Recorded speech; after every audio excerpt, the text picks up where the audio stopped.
So today's topic is the meaning of mother worship.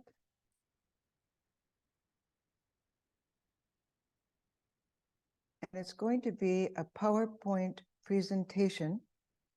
I had the blessed fortune in 2007 to be invited to Bellarmine and other centers, and at Bellarmine to attend the Durga Puja there.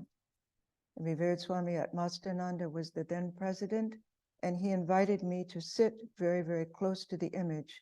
So these photographs were taken at that time. So let us begin. India's cult of the mother goddess is rooted far back in her Neolithic past. In the Rig Veda, the oldest living scripture of the world, we first hear the Devi's name. I am the queen of the universe, the goddess proclaims in the Devi Shukta. I am all-knowing and reign supreme among the deities worshipped.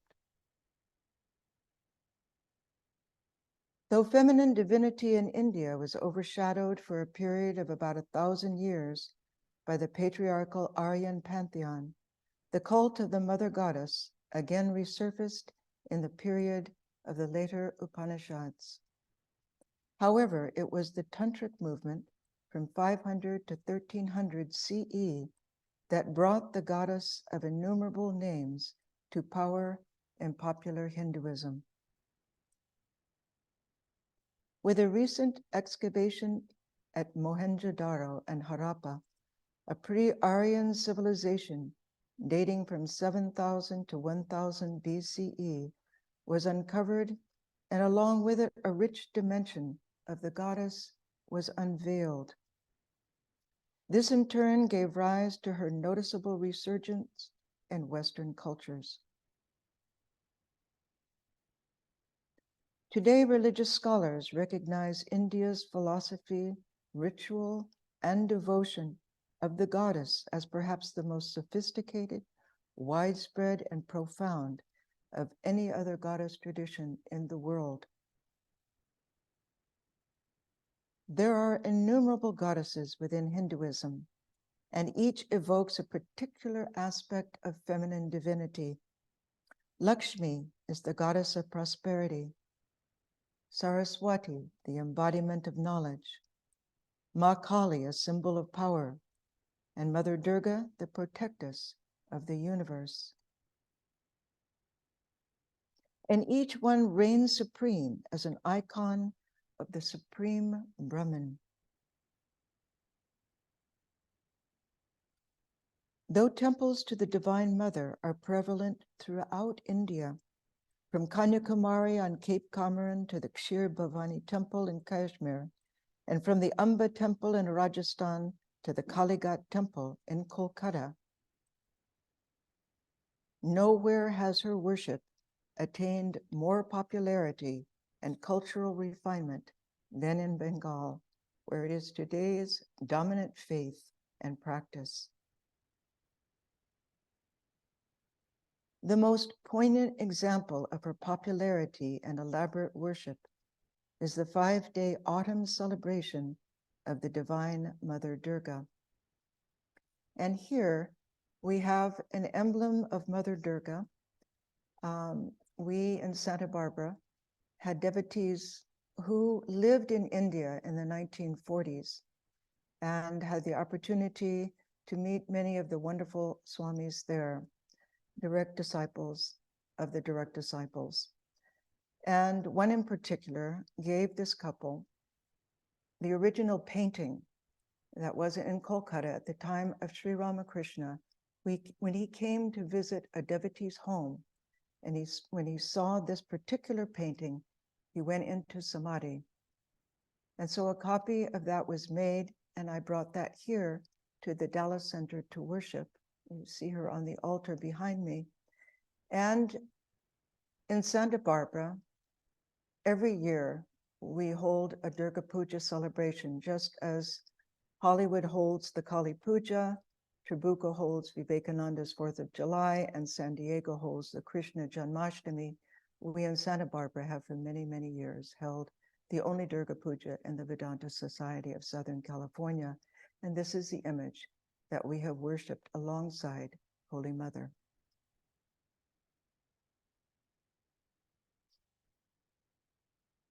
And arguably the grandest of all Durga worships or pujas, which is televised throughout India, takes place on the banks of the Ganges in Kolkata, West Bengal, at Bellarmine,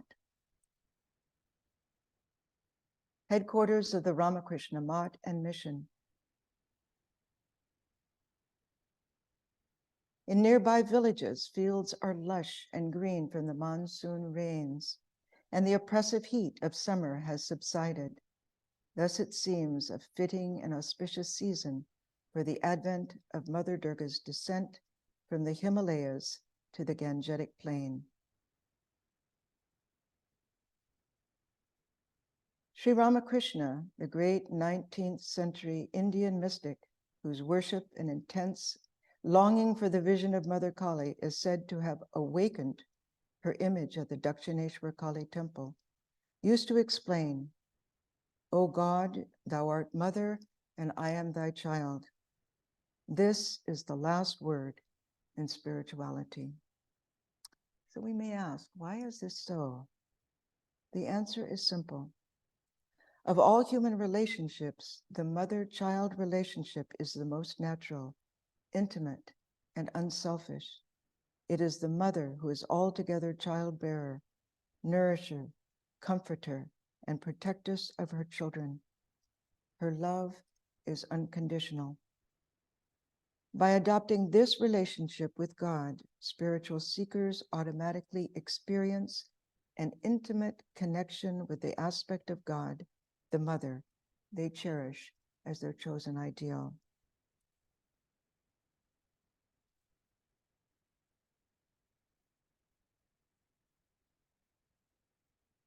During the early Christian era, when India's goddess worship first attained an independent status, she was depicted as astride a lion, and thus is the image we find in the Devi Mahatmya or Chandi, one of the most sacred scriptures of the Hindu goddess tradition, composed sometime between the 6th and 9th centuries. There are several legends surrounding the worship of Mother Durga. In one legend, Lord Rama was advised to first propitiate Mother Durga before fighting the demon Ravana, who had kidnapped his divine consort Sita. And so in parts of India, Durga Puja is a commemoration of Rama's first worship. Another legend depicts Durga as the young goddess Uma, astride a lion as she descends from her abode in Mount Kailash to the home of her parents, Himavat and Menaka. In Bengal, this legend of mother's descent from the Himalayas has grown into the belief that she visits her devotees at the time of Durga Puja and abides with them in their homes until her immersion. But the most predominant legend, as depicted in the Chandi, is Durga as the protectress of the universe and destroyer of evil.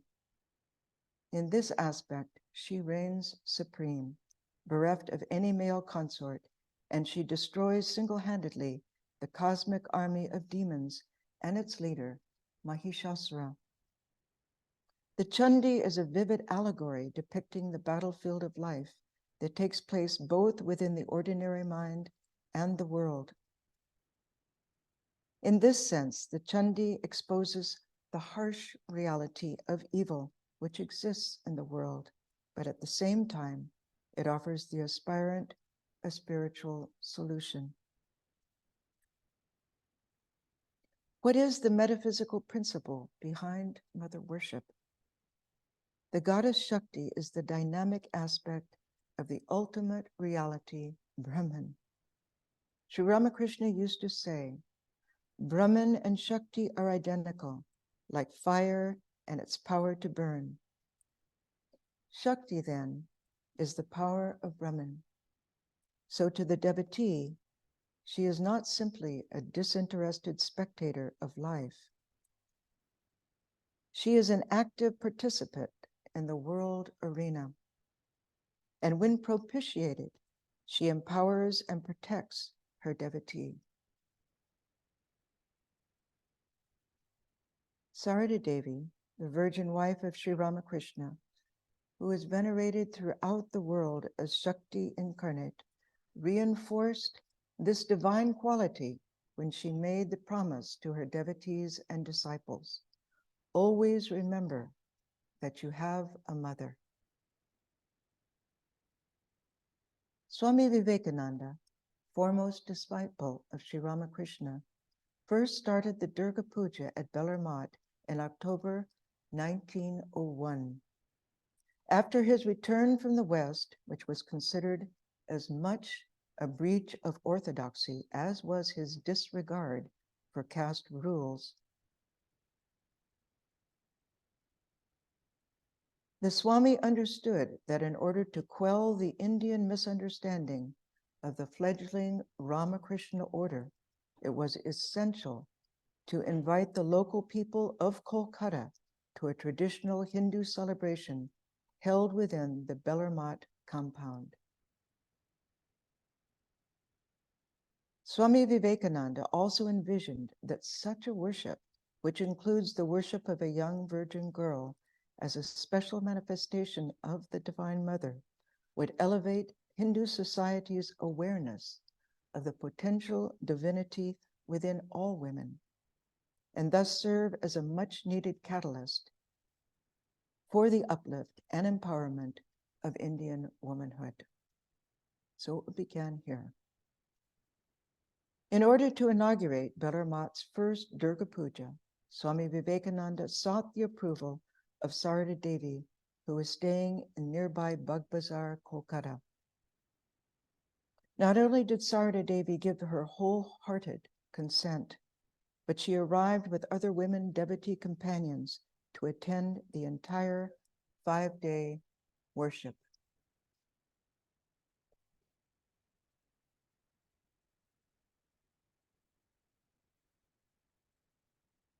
Because Vivekananda considered Sarada Devi as the divine counterpart of Sri Ramakrishna, a special manifestation of divinity, he decreed that the Durga Puja should be done in her name, which then became the yearly tradition at Ramakrishna mission centers throughout the world.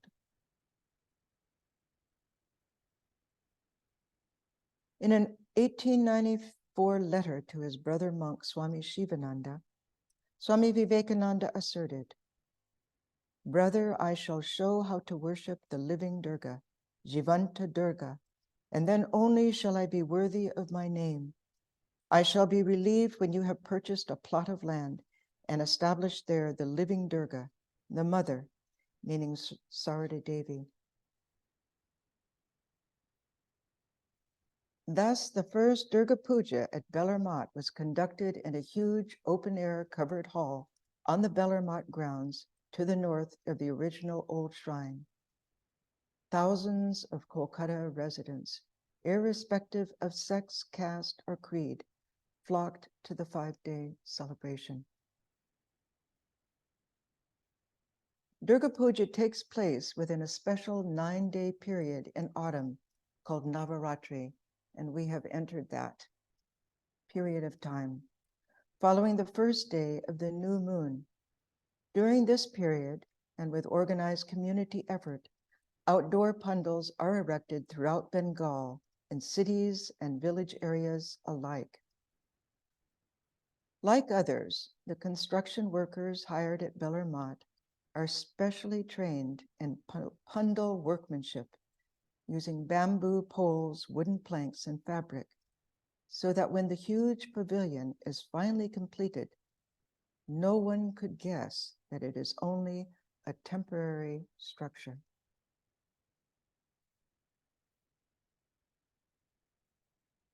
For almost a month, schools and colleges are recessed as relatives gather with family members.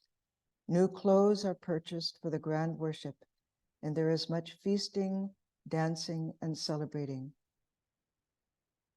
During the 5-day Durga Puja, Kolkata traffic comes to a standstill as thousands of devotees flock to a nearby neighborhood pandal to witness Sri Durga's worship. At Belar Mat, several miles of devotees queue up outside the Mat gates at the day's end, waiting patiently for a boat in order to return to the city. At Belar Mat alone, more than 80,000 devotees attend the Durga Puja. Luckily, in 2007, I had made up my mind beforehand to enjoy the throngs of humanity. Joy and friendliness reigned as so many devotees throughout the various days would approach me and ask where I was from and where I had traveled in India. It was impossible not to feel a part of a massive extended family. Amazingly, I had no problem moving through the crowds either.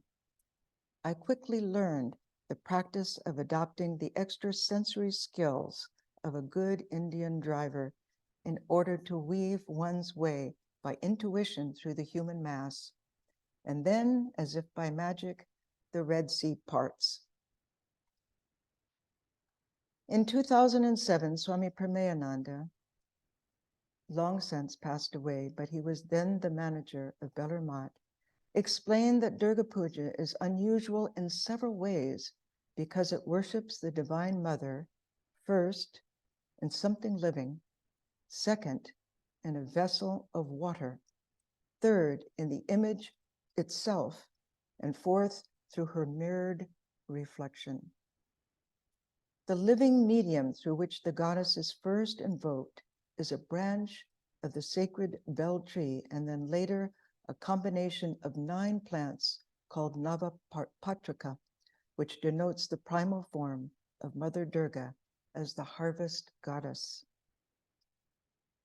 The Durga image is striking in her aspect of Mahishasura Mardini as protectress and slayer of the demon Mahishasura. Each of the goddess's 10 arms yields a weapon. Once the worshiper consecrates the image and invokes the Divine Mother within it, it is no longer a clay image, but becomes the living goddess, as one senior Swami expressed.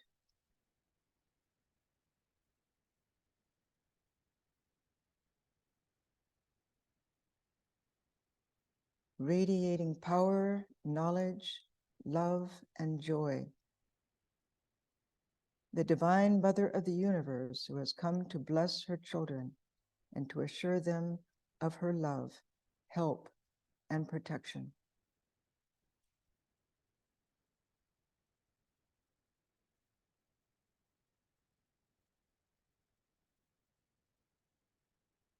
It is impossible to describe the beauty, pageantry, intense atmosphere, fervor of the devotees, and joyousness that comes from being at Belar Mat for Durga Puja, the mother of all Durga Pujas. Every morning, during the 9 days of Navaratri, the sacred Chandi is recited as part of the worship of the goddess. And we have that book right outside the door, the Devi Mahatmyam. But on the 6th day, called Shashti, the actual Durga Puja begins. During the early hours of the morning, right after morning arati, we can hear drummers striking their kettle drums and pakwajas to signal Mother's advent as the worshiper or pujari collects Ganges water in a copper pot or gata, places it atop his head, and parades before the presiding deity in each temple on the Belar Mat grounds. At 5 a.m., we were still seated in the Ramakrishna temple when the troop entered jubilantly, drumming, bells ringing, and great clouds of incense wafting behind the pujari. Suddenly, he stood in front of Sri Ramakrishna's statue, his dark silhouette against the morning light and the light of the shrine, showing the divine presence of the Master within the statue, the auspicious beginnings of a glorious series of 5 all-day worships. The sound of their drums was thrilling, trailing the pujari as he left the Ramakrishna temple and paraded throughout the temple compound, visiting and saluting each divinity of the various shrines and temples on the Mat grounds.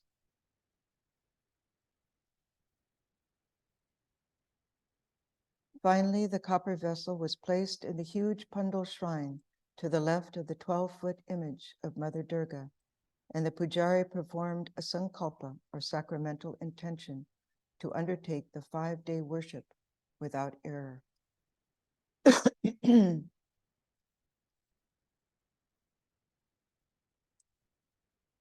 At dusk the same day, I stood near the Pandal where the goddess's living presence was invoked and worshipped in the copper water-filled guttas and the sacred bell.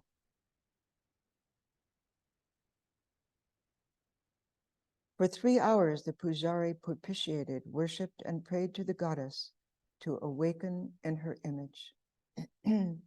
Finally, revered Swami Atmastananda, the then president of the Ramakrishna order, turned to me and declared, "Mother has come."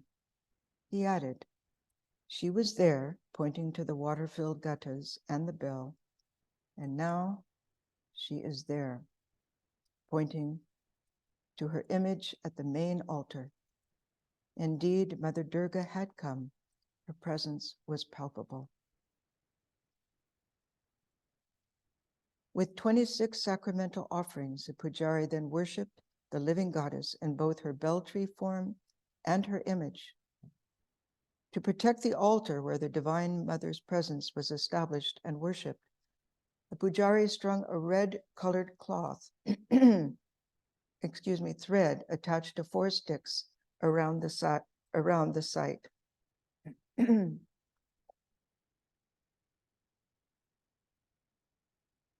Finally, he offered the goddess 5 items followed by arati.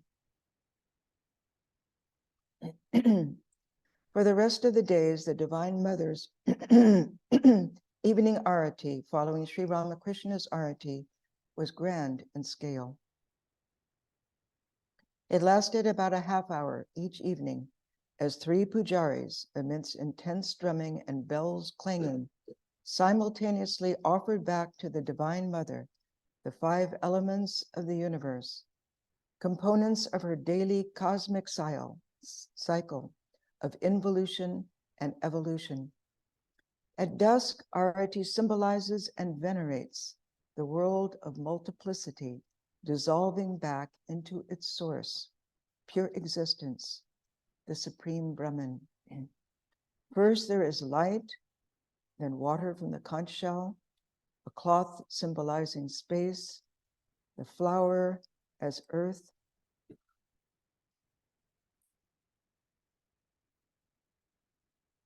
and finally the chamara, or yaktail fan, as air.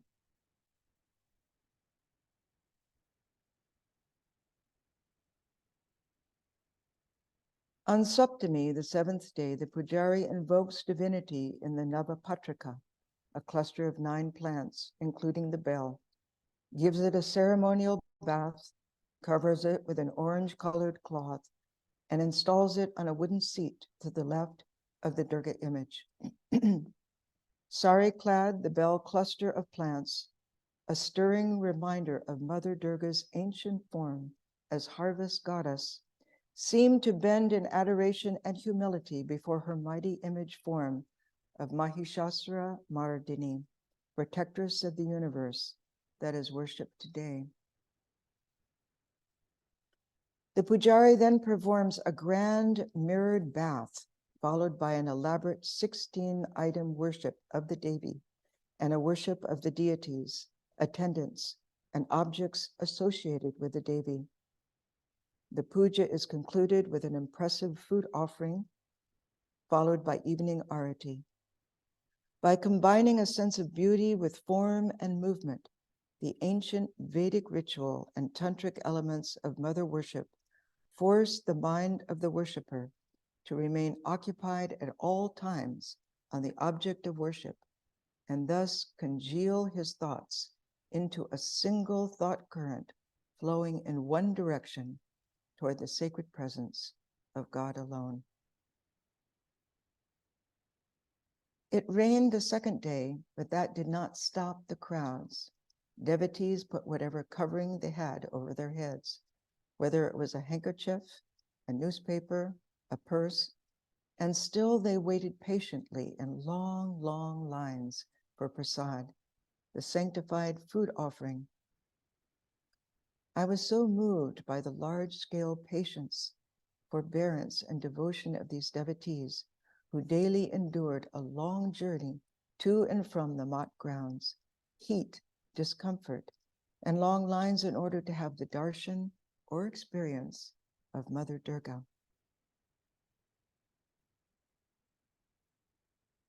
On Ashtami, the 8th day, as on the previous day, a grand bath and elaborate 16-item worship are performed. Then 9 small pots with flags of different colors, representing the 9 Shaktis, are worshipped, followed by a worship of the 64 yoginis and the 9 aspects of Mother Durga.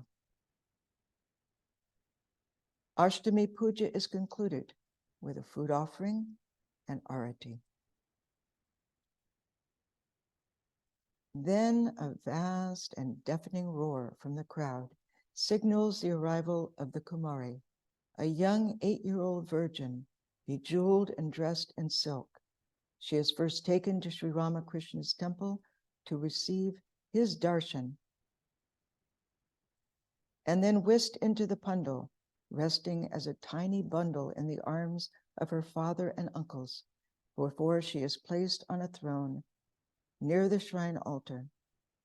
She never stops smiling throughout her 45-minute worship.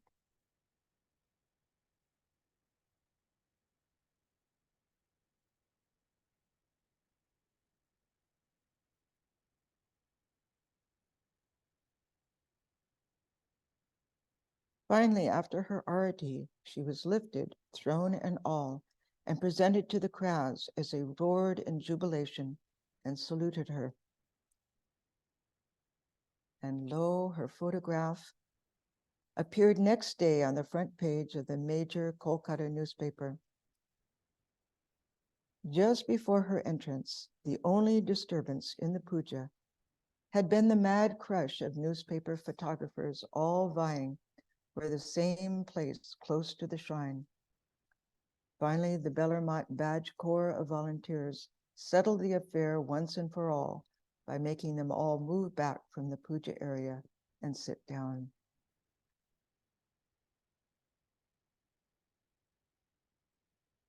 The Kumari Puja is the most popular part of the 5-day Durga Puja, and the crowd goes mad to witness the worship of a young girl as a special manifestation of the Devi. Sri Ramakrishna himself used to bow before little girls, saying that the Divine Mother is most manifest in a pure-hearted virgin or Kumari. And that is why the Kumari Puja is done today. When Swami Vivekananda performed Durga Puja for the first time, he worshipped several Kumaris. Now only one is worshipped with the same kinds of offerings that are made to the Devi herself. The worship ends with arati, after which even senior monks offer flowers in devotion at the young child's feet, as well as to the image of the Mother Goddess. And here you can see Swami Suhitananda, Swami Bhajanananda. The last one, it's too faded for me to see. At noon every day following Arati, thousands of devotees line up to receive Mother Durga's prasad food offering. As an American guest, I relish the special prasad delicacies, which the Mat's kitchen crew place twice daily in tiffin containers for our servant to wheel by wagon across the mile-long Bellarmont compound to our foreign guest house just outside the monastery gates. At 10:30 p.m. on Ashtami, after our nightly 9 o'clock supper, the guests and I returned to the Mat grounds. The Ramakrishna temple loomed majestically in the night air as we neared the Durga Pandal to witness the Sunday Puja, or sacred astrological juncture. This high point of the Durga Puja occurs the last 24 minutes of Ashtami and the first 24 minutes of Navami on the 9th day, a specially charged time frame when Sri Ramakrishna would feel the divine presence of Mother Durga and lose outer consciousness in Samadhi. According to the Chandi, Mother Durga, in her fierce Kali aspect, slays the two cosmic demons of lust and greed, Chanda and Munda. Hindu devotees keep vigil during this 48-minute juncture by praying, meditating, or chanting aloud, Jai Sri Durga, salutations to Durga. And we always also perform this Sunday Puja here. This year, again, it will be online because it comes in the evening of our Durga Puja celebration next Sunday. Customarily, animal sacrifice, or bali, is performed at the pinnacle of this juncture. However, when the first Durga Puja was celebrated at Bellarmine in 1901, Sarda Devi, the Holy Mother, prohibited it. And in obedience to her injunction, animal sacrifice is not performed in any Ramakrishna mission centers. In this case, banana is offered instead. As in the Ashtami worship on Navami, the 9th day, a mirrored bath and 16-item worship are performed, as well as a symbolic animal sacrifice with white pumpkin and sugarcane as offerings.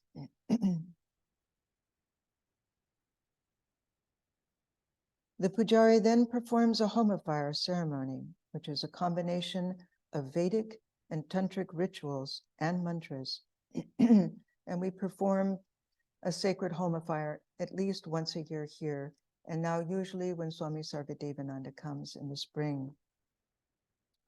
First, in the sand of the Homakund, he draws the sacred Durga yantra within an 8-petaled lotus. The yantra with 4 gates through which the gods enter symbolizes the city of Brahman, or the heart center, within the pujari and all devotees present. Several layers of kindling and alternate reverse sacred triangles are placed over the yantra. Weapon mantras are chanted to protect it, and flowers are offered to consecrate the divine presence it symbolizes. Chanting the sacred mantra Om, the pujari then lights the kindling and pours ghee or clarified butter, oblations, into the sacred fire of Brahman before him. One of the most ancient and powerful forms of worship in India, having evolved from the Vedic yajna or sacrificial fire. Finally, the pujari and devotees stand and chant a Sanskrit vow, offering up all karmic acts, good and bad, to the fire of Brahman. The pujari then seals this vow with an offering of ghee, and the sacred fire is then extinguished. Only 3 times during the year are the sacred relics in Sri Ramakrishna's temple brought out of the temple. This happens on Sri Ramakrishna's birthday, Snan Yatra, or Lord Jagannath's bathing festival, and Navami during this homa fire ceremony.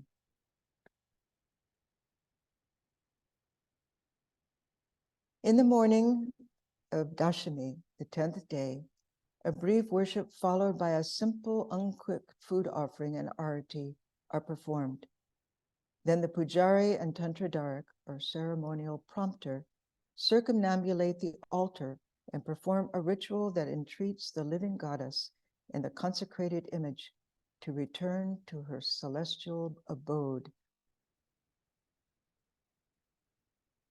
In the evening, amidst jubilant singing, dancing, and shouting, the Durga image and articles of worship are taken in procession to the Ganges riverbank for their ceremonial immersion. It was impossible to imagine that though I had well in advance carefully staked out my lookout post at Swami Brahmananda's temple in the Mat compound, across from the Vivekananda's temple near the immersion site, I would be plastered against a pillar for 1 hour by the crush of the crowd's devotion as monks and devotees alike danced before Mother Durga, their final offering before her send-off into the river Ganges.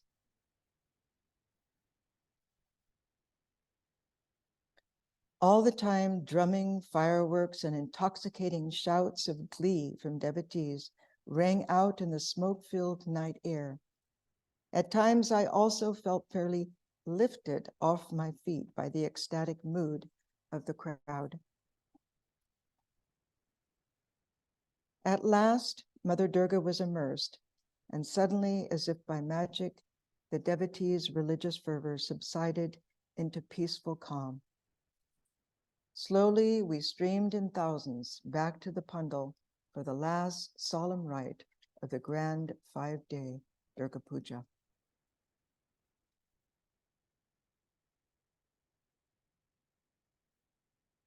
In the Pandal, the Pujari sprinkled Shanti Jal or peace water, which had been taken from the immersion site. Senior monks of the orders and devotees alike. This simple act was a consecration of all the devotees of the Mother Goddess in her non-dual aspect of pure consciousness.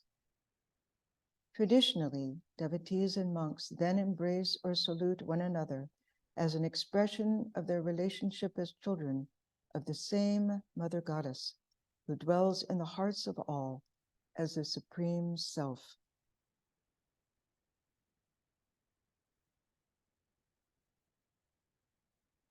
Throughout the following week, as a remarkable Pandal workmanship on the Beller Mat grounds was disassembled and hauled off, I was reminded of the impermanence of this world of multiplicity which I had witnessed as the grand projection of the Mother Goddess and her cosmic worship, she who is the primal energy of this universe.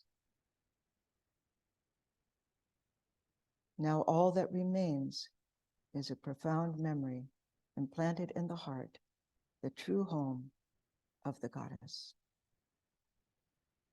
Om Shanti, Shanti, Shanti. Peace, peace, peace be unto us all.